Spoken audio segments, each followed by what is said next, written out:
ពេលដែលចិត្តរបស់យើងនឹងវាមានរឿងច្រើនវាអត់សូវស្ងប់បញ្ហានឹងទូចទេយើងឃើញដូចជា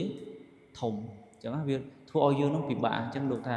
គឺអាចិត្តស្ងប់ហ្នឹងវាធ្វើឲ្យមានណា creativity ព្រោះញាតិញោមជាអង់គ្លេសប្រហែលជាយល់ច្រើនហើយអញ្ចឹងដំបូងលោកបាននិយាយពីព័ត៌មានពីប្រវត្តិសង្ខេបរបស់លោកជាជនជាតិស្វីសហើយលោកគឺម្ដាយពុកម្ដាយរបស់លោកហ្នឹងហើយគឺតែងតែប្រាប់លោកថាត្រូវតែខំរៀនត្រូវតែធ្វើជីវិតរបស់nóឲ្យមានប្រយោជន៍ productive ឲ្យមានដូចថាជាប្រយោជន៍ហ្នឹងហើយដើម្បីជាផលិតភាពហ្នឹងអញ្ចឹងលោកក៏រៀនទៅរៀននៅទីក្រុងឡុងរហូតធ្វើការនៅច្រើនប្រទេសណាមានចិនមានឥណ្ឌូនេស៊ីជាដើមលោកបានធ្វើការច្រើនបន្ទាប់មកក៏បានមកធ្វើការនៅខ្មែរនៅហូតែលអីគេ Sun and Moon អញ្ចឹងលោកធ្វើការរហូតធ្វើរហូតប៉ុន្តែនៅតែចិត្តហ្នឹងវាអត់សូវស្ងប់អត់សូវសុបាយវាអស់ពីមួយទៅមួយអស់ពីមួយទៅមួយអញ្ចឹងថាបានប៉ុណ្ណេះហើយសុបាយបានប៉ុណ្ណេះហើយសុបាយចេះធ្វើរហូតអញ្ចឹងក៏ថ្ងៃមួយលោកបានធ្លាក់ពីអគារប្រហែលជា5ម៉ែត្រអញ្ចឹងត្រូវបាក់ខ្នងបាក់អីអញ្ចឹងទៅលោកនៅពេទ្យអញ្ចឹងណានៅពេទ្យពេលយើងធ្វើការមនុស្សច្រើនណាស់ប៉ុន្តែពេលយើងឈឺយើងនៅលើក្រែម្នាក់ឯងអញ្ចឹងលោកឃើញនៅជីវិតគេហៅថា stillness versus busyness ណាឃើញនៅជីវិតដែលនៅស្ងៀមមិនធ្វើអីហើយនឹងភាពរវល់អញ្ចឹងលោកឃើញចំណុចហ្នឹងអញ្ចឹងលោកចង់បានចែករំលែកថាពេលខ្លះយើងនៅស្ងៀមមិនធ្វើអីយើងគិតថាអីយើងគិតថាដូចជាមិនមានប្រយោជន៍មែនទេណាព្រោះយើងជាអ្នករវល់អញ្ចឹងយើងចង់ឲ្យពេលវេលាដែលយើងធ្វើហ្នឹងឲ្យវា productive មានផលិតភាពប៉ុន្តែពេលដែលយើងនៅស្ងៀមយើងគិតថាដូចអត់មានប្រយោជន៍អញ្ចឹងណាប៉ុន្តែលោកផ្ដាំផ្ញើចំណុចទាំងអស់ហ្នឹងតាមពួកបកប្រែអាត្មាអត់ចាំទាំងអស់ដែរ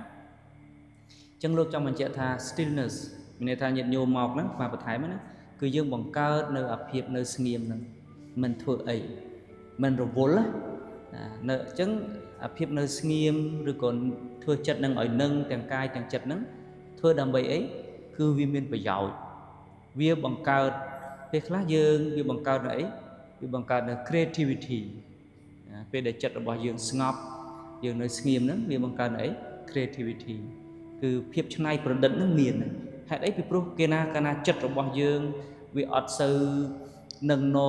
វាគិតរឿងនេះរឿងនោះច្រើនបញ្ហាច្រើនគឺថាគេហៅថាផលិតភាពនៃចិត្តហ្នឹងវាអត់បង្កើតនៅអ្វីដែលល្អបានទេឧបមាដូចអីញាតិញោមដូចអីដែលលោកថាហ្នឹងដូចជាទឹកមួយដបក៏ដោយមួយកែវក៏ដោយដែលមានទលីឬក៏មានភក់អញ្ចឹងទៅយើងក្លុកវាទៅអញ្ចឹងយើងមិនអាចឃើញនៅភាពថ្លារបស់ទឹកនឹងបានទេមែនទេអញ្ចឹងដូចគ្នាចិត្តរបស់យើងដូចគ្នាញាតិញោមដឹងហើយណាពេលដែលចិត្តរបស់យើងនឹងវាមានរឿងច្រើនវាអត់សូវស្ងប់បញ្ហានឹងទូចទេយើងឃើញដូចជាធំអញ្ចឹងវាធ្វើឲ្យយើងនឹងពិបាកអញ្ចឹងលោកថាគឺអាចិត្តស្ងប់ហ្នឹងវាធ្វើឲ្យមានណា creativity ហើយមួយទៀតធ្វើឲ្យយើងនឹងស្គាល់ខ្លួនឯង inner alignment មានន័យថាយើងជាចំណង់ចំណុចចិត្តរបស់យើងដូចថាឲ្យ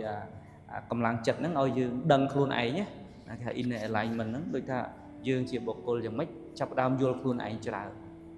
យើងអត់សូវបន្ទោសអីអ្នកដទៃច្រើនទេណាហើយមកកត់ដែរមិញមួយទៀតហ្នឹងហើយមួយទៀតធ្វើឲ្យយើងកាត់បន្ថយ stress បានណាព្រោះបញ្ហាវាមានមែនប៉ុន្តែតាមពិតបញ្ហាខាងក្រៅទេប៉ុន្តែពេលខ្លះយើងអត់សូវយល់វាធ្វើឲ្យបញ្ហាហ្នឹងបញ្ហាមិនសូវធ្ងន់ទេប៉ុន្តែដល់ពេលវាចូលមកក្នុងចិត្តរបស់យើងដោយយើងអត់សូវមានចិត្តស្ងប់ធ្វើឲ្យយើងនឹងពិបាកចិត្តជាងបញ្ហាខាងក្រៅទៀតអញ្ចឹងណាធ្វើឲ្យយើងមានភាពតានតឹងច្រើនហើយលោកក៏បន្ថែមថាយើង human being ណាយើងគេហៅថាជាមនុស្សពាក្យអង់គ្លេសហ្នឹងវាថា being ហ្នឹងគឺថាឲ្យយើងធ្វើធម្មតាយើងคลายគឺថាយើងមានសមត្ថភាពប៉ុណ្ណាយើងព្យាយាមคลายជាអ្វីដែលជាមនុស្សអញ្ចឹងណាព្រោះមនុស្សមិនមានន័យថាជាមនុស្សយន្តដែលត្រូវធ្វើរហូតទេ not human doing we are human being អញ្ចឹងសរុបមកវិញលោកអាត្មាបន្ថែមទៅឲ្យខ្ញុំយល់ថា ca nơi nghiêm ca sầm rạ ní mình ọt bị giàu gì mà bậc thầy bị lốp đối dương đa hơn chứ mà ở nhôm I just add my philosophy được nhôm căn là năng chứ về để nhôm căn dú vì chọc đây này nó hơi xua thay dương anh căn từ tiền bàn ấy ọt bàn này đáy nâng bị chọc chẳng dương từ đã mà tốt dương căn tiền bàn ấy nâng hay đây cái hào thà stiller nó đối dương đối tượng thác son som nơi tham một bồn son som nơi tham một bồn một bình của dương mình mà nuôi dương này dương mà nuôi dương từ bị trôi mò oi miên và dương ọt che sầm ra dương ọt che thay ra xa nơi stillness nên class tế cứ viên là sẽ cho nó tham một bồn tầm ở nào chẳng đấy chẳng dương một nắng cứ riêng sầm ra chẳng hai cô đầm bay ấy đầm bay son som tham một bồn ấy phơ nào quay đại dương cộng phơ nắng oi vi là ó chiêng nâng tiền của chật ở bỏ dưới vì miễn cầm lắng tràn chiêng mồn của yeah you can start chẳng nhiệt nhôm bàn vô khai hỏi vậy để lột trong một tháng thà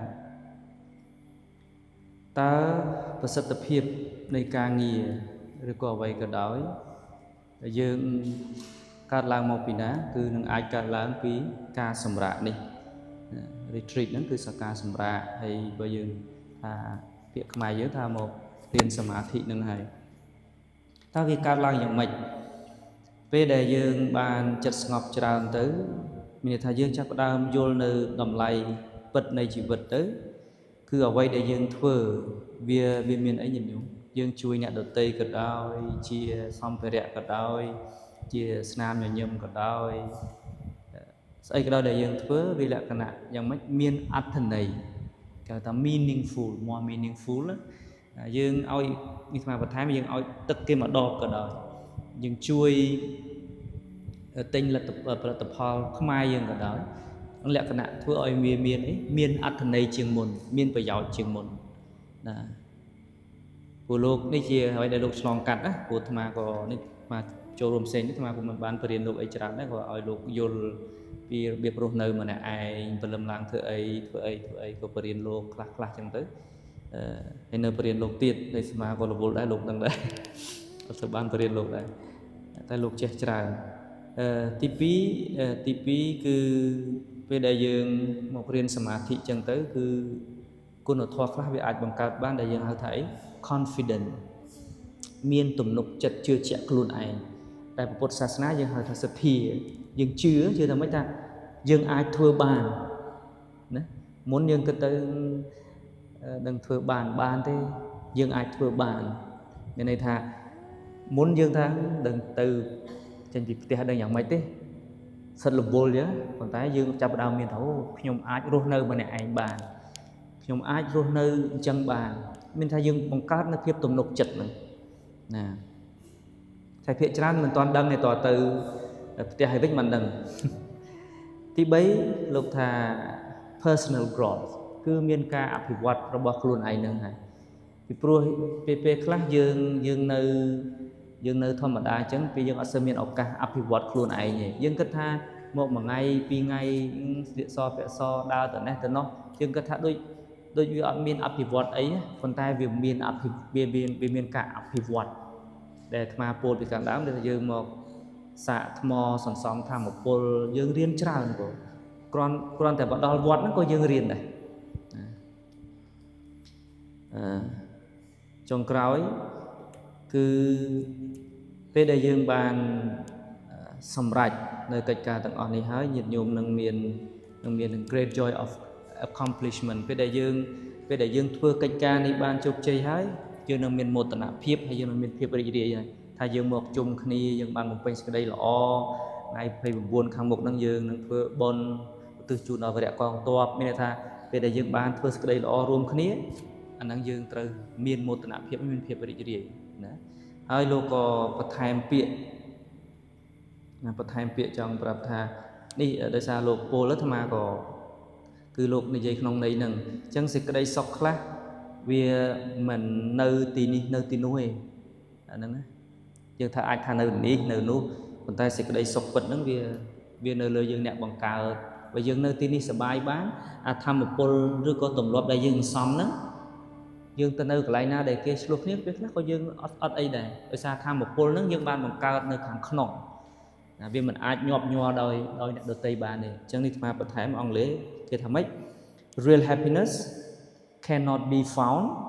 but to be created within ហ្នឹងតើយើងបង្កើតវាពេលយើងរៀនបង្កើតធម្មពលហ្នឹងទៅយើងក៏មានយើងអាចចែកដល់អ្នកដទៃបានយើងនៅទីណាក៏យើងអាចបង្កើតបានដែរយើងនៅតែញញឹមអញ្ចឹងណា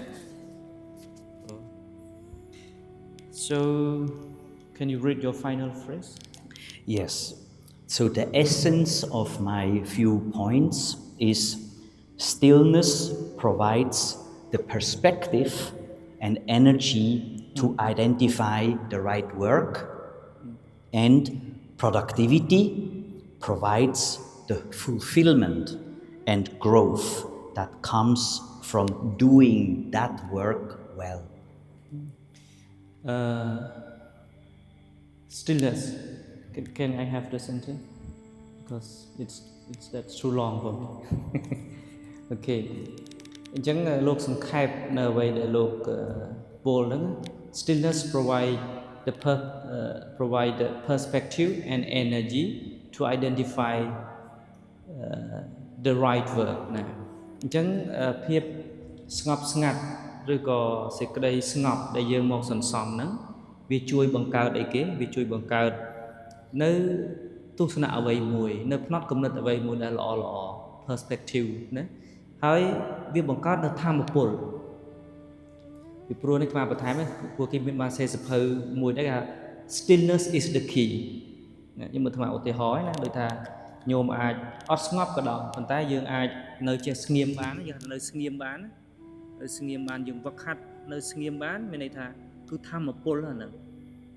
ព្រោះយើងអត់យើងក្នុងចិត្តយើងវាមានរឿងអីដែរប៉ុន្តែយើងអត់ពោលចេញជាពាក្យអីមួយទេអាហ្នឹងយើងគិតថាខ្សោយតែតាមពិតមិនមែនខ្សោយទេវាជាធម៌ពលដូចថាឥឡូវគេថាឲ្យយើងឬក៏មានរឿងអីបញ្ហាធំយើងណាប៉ុន្តែយើងនៅស្ងៀមដកដង្ហើម1នាទី2នាទីបានយើងតបទៅវិញអាហ្នឹងវាជាធម៌ពលនឹងថាក្នុងការគ្រប់គ្រងអារម្មណ៍របស់យើងហើយវាអាចនឹងបង្កើតជាប្រសិទ្ធភាពបានមានថាវាអត់បំផ្លាញនៅឱកាសហ្នឹងណាពេលខ្លះយើងអត់ចេះនៅស្ងៀមវាធ្វើឲ្យបំផ្លាញនៅឱកាសដែលយើងកំពុងមានអញ្ចឹងណាដើម្បីអីដើម្បីស្គាល់ថាតើកិច្ចការអ្វីដែលគួរធ្វើមិនគួរធ្វើ to identify the right work productivity provides the fulfillment and growth that comes from doing that work well ណាអញ្ចឹងពាក្យថាប្រសិទ្ធភាពផលិតភាពណា productivity ហ្នឹងផលិតភាពហ្នឹងវាបង្កើតនៅអីវាបង្កើតនៅអីនៅភាពរីករាយនៅភាពជោគជ័យនៅការវិវត្តមួយដែលមានតម្លៃអញ្ចឹងភាពជោគជ័យភាពរីករាយការវិវត្តហ្នឹងវាកើតមកពីណា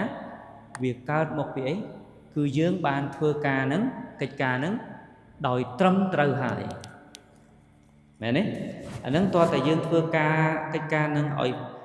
ពួកយើងមិនអាចចេះតែធ្វើបានទេហេតុអីយើងចំណាយទាំងកម្លាំងកាយទាំងកម្លាំងចិត្ត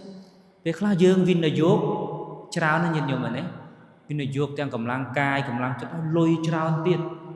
ពេលខ្លះយើងឆ្ងាយពីផ្ទះឆ្ងាយពីកូនយើងវិនិយោគច្រើនណាស់អញ្ចឹងប៉ុន្តែបើយើងអត់បានធ្វើកិច្ចការនឹងឲ្យត្រូវទេមានន័យថាវាមិនមាននៅភាពអីផលិតភាពប្រមាណទេអញ្ចឹងគឺ productivity ហើយនឹង stillness យើងត្រូវការអញ្ចឹងសរុបមកវិញ thank you សរុបមកវិញញាតិញោមមកវត្តនេះមកសម្រាប់នេះគឺដើម្បីជីវិតរបស់ញាតិញោមទាំងអស់គ្នាណាបានតិចក៏ដោយអញ្ចឹងណាបងស្រីអាចបានច្រើនតោះមកបងអាចបានតិចប៉ុន្តែកម្លាំងទាំងអស់ហ្នឹងយើងត្រូវផ្ដុំគ្នាទៅវានឹងคล้ายទៅជាកម្លាំងមួយដល់ខ្លាំងអញ្ចឹងណាអញ្ចឹងហ្នឹងយើងចែកគ្នាណាដូចថាអ្នកខ្លះក៏អង្គុយអ្នកខ្លះក៏យល់ច្រើនអ្នកខ្លះក៏យល់តិចអ្នកខ្លះក៏ស្ងប់តិចអ្នកខ្លះក៏ស្ងប់ច្រើនប៉ុន្តែពេលដែលកម្លាំងទាំងអស់នោះរួមគ្នាគឺយើងមានកម្លាំងខ្លាំងហើយអញ្ចឹង យើងមករៀនចឹងក៏មិនទាន់គិតអីទៅវិញក៏ធ្វើចិត្តឲ្យសบายចឹងទៅហើយទឹកដីនេះបើយើងគិតជាទឹកដីប្រវត្តិសាស្ត្រនៃនគរខ្មែរយើងអញ្ចឹងណាយើងបានស្នាក់នៅយើងបានមករៀនគឺសិតតែជាសំណាងដែរមែនទេញាតិញោម